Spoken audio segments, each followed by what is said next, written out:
Maliban sa target na masungkit ang Olympic gold medal sa boxing, may iba pang misyon si Pinay Olympian Nesty Petesio na nais niyang maisama sa listahan ng kanyang buong boxing career. Yan ang ulat ni Isabel Reyes.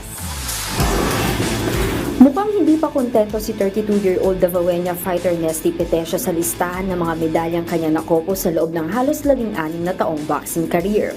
Kung susumahin, nasa kabuo ang 2 bronze at 1 silver medal na ang nakopo ni Petesio sa mga sinalihang Asian Boxing Championships. 2 ginto, 1 bronze at 3 silver medals naman ang kanyang nahakot sa Southeast Asian Games simula pa noong 2011.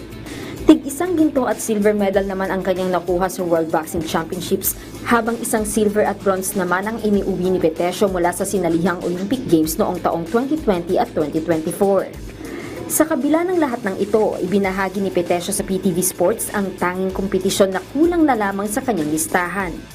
Asian Games, yun yung ano. So, wala pa talaga ako medal kahit bronze doon. Puro lang ako fighting for bronze quarterfinal. So, yun yung isa sa target ko. Yan na lang yung medal na wala ako na sa Asian Games na major competition. Yan na lang yung hindi ako nagka-medal. Taong 2026 pa nakatakdang ganapin ang Asian Games sa Nagoya, Japan at sakaling pala rin na magkaroon ng medalya rito. Magiging magandang momentum ito para kay Petesio paakyat sa kanyang asat na makuha ang gintong medalya sa 2028 Los Angeles Olympics.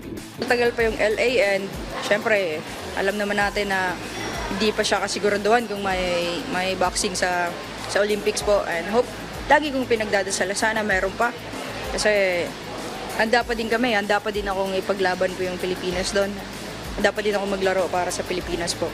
Sa ngayon, one step at a time muna ang mindset ng Pinay Olympian na kung saan ngayong buwan ng Oktubre ang kanyang pagbabalik ensayo upang paghandaan naman ang magaganap na 2025 SEA Games sa Thailand. Isabel Reyes para sa Pambansang TV sa Bagong Pilipinas.